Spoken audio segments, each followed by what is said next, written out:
The rain poured heavily over Lagos, its golden streetlights blurring into streaks through the window of a luxury high-rise apartment. Inside, silence pressed against the walls like a third presence. A tall, broad-shouldered black man stood by the glass, his reflection staring back at him with haunted eyes. Dressed in a perfectly tailored navy suit, his posture was rigid, his hands clenched into fists at his side. He was once known for his calm authority in boardrooms, but tonight his strength seemed to drain with every breath. Across the room sat his wife, an elegant black woman in her mid-30s, her hair styled into a graceful updo that shimmered under the soft chandelier light. Her gown, a modern African design with gold embroidery, draped beautifully over her tall frame, but her trembling hands betrayed the glamour. She sat on the velvet sofa, staring at the unsigned divorce papers on the mahogany coffee table. The flicker of scented candles cast shadows on her face, but nothing could hide the storm raging in her eyes. For a long time neither spoke. Only the sound of rain and distant thunder filled the space between them.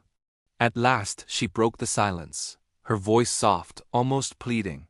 "Before you sign those papers, I need one last night." Her words struck him like lightning. He turned sharply, his voice low but laced with anger. "One last night? After years of lies, of distance? What could possibly change now?" His baritone voice vibrated in the room, each word heavy with suppressed pain. Tears glistened in her eyes as she stood slowly, her gown trailing behind her. "Because there is something you don't know," she whispered. "Something I buried so deep that it destroyed us without you ever seeing it. If tomorrow you still want this divorce, I won't stop you. But tonight, you need to hear my truth." He studied her, suspicion hardening his features.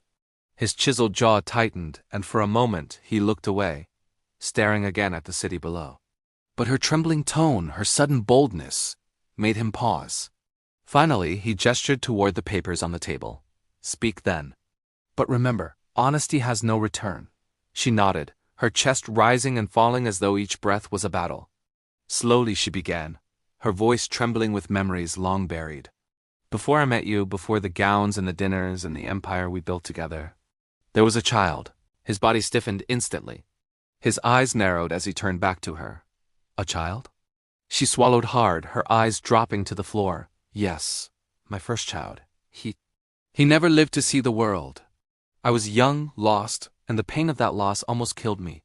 When I met you, I thought I could bury that chapter forever, pretend it never existed. But grief has a way of clawing through silence." Her words shook him.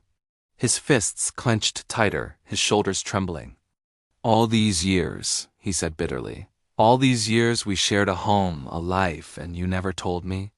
His voice cracked, and the rawness of it was louder than the thunder. Her tears fell freely now, shimmering against her dark skin. "I was terrified," she admitted, her voice breaking. "Terrified you'd see me as damaged, as less. I wanted to be perfect for you, to give you the family you deserved without that shadow hanging over us. But silence turned into poison, and that poison bled into everything." He paced across the room, his tall frame moving like a caged lion, every step echoing on the marble floor.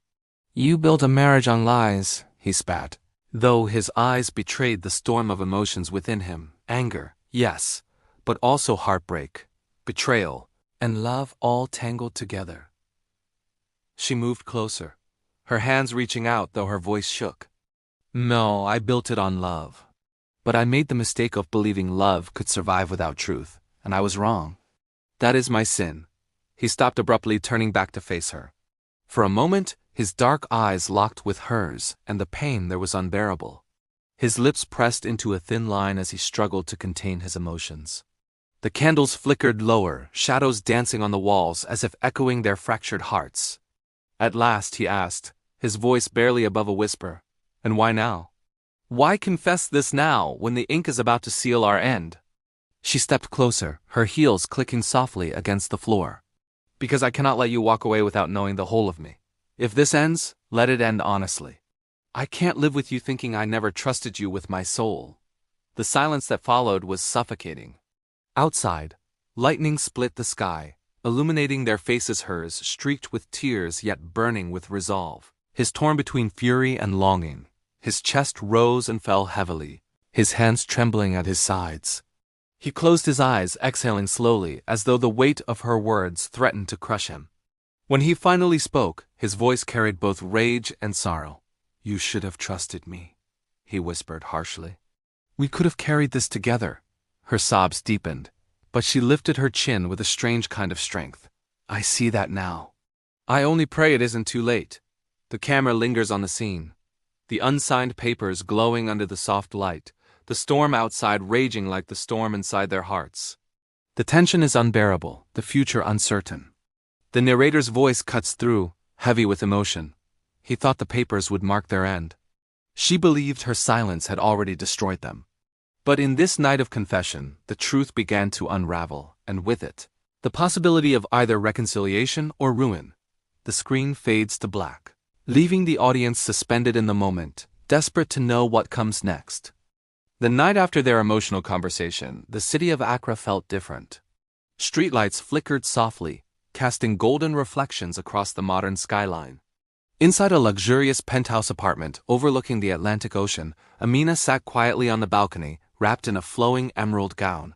Her face carried both hope and fear as she thought about the single night she had asked for.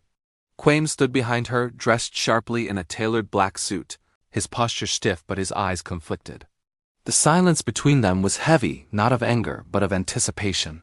Something was about to change. When Quaim finally broke the silence, his voice was low, almost trembling.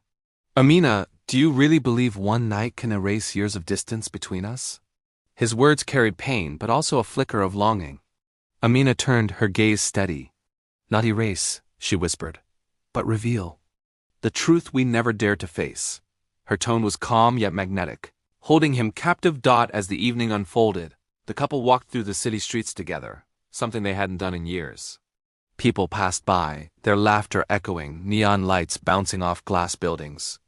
To outsiders, they looked like a power couple, well-dressed, composed, untouchable, but within them storms raged. Each step carried the weight of unspoken words. Each glance held the echo of broken promises.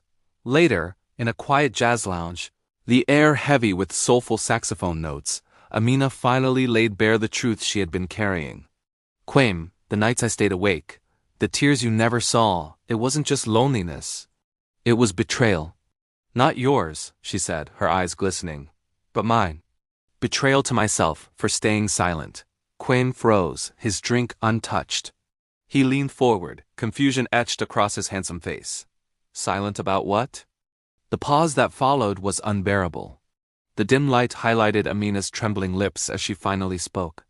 "About the child I lost, our child.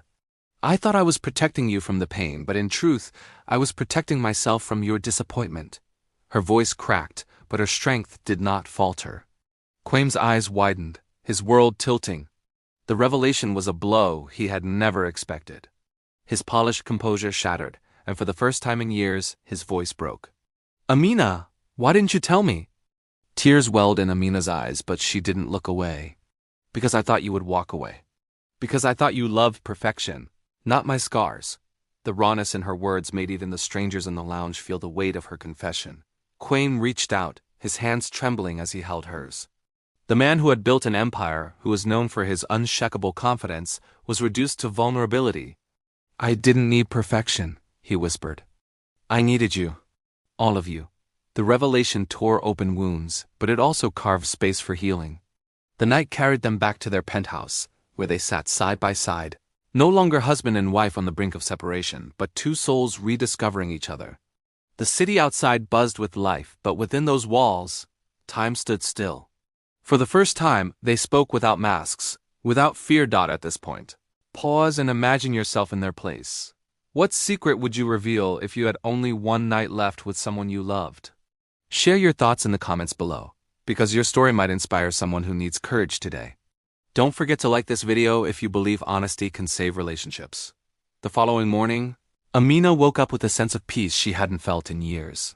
Quaim was already awake, sitting at the edge of the bed, staring at the sunrise with a new determination. He turned to her, his expression softer, freer. "I was ready to sign those papers," he admitted, "but last night showed me the woman I fell in love with, not the image we built for the world." Amina smiled faintly, her modern gown shimmering in the morning light. "And what now?" she asked. Quaim stood, adjusting his cufflinks, his voice steady. Now, we stop living for appearances. Now we live for us. Their story did not end with a signature, but with a choice, one rooted not in perfection, but in truth. The suspense of their last night together transformed into the beginning of a new chapter. The papers that once symbolized the end were left unsigned, gathering dust in a drawer, replaced by something far more powerful: honesty, vulnerability, and renewed love. And so, as the sun climbed higher over Accra, painting the city in golden hues, Amina and Quaim walked hand in hand, no longer bound by silence, but by a promise to face whatever came, together.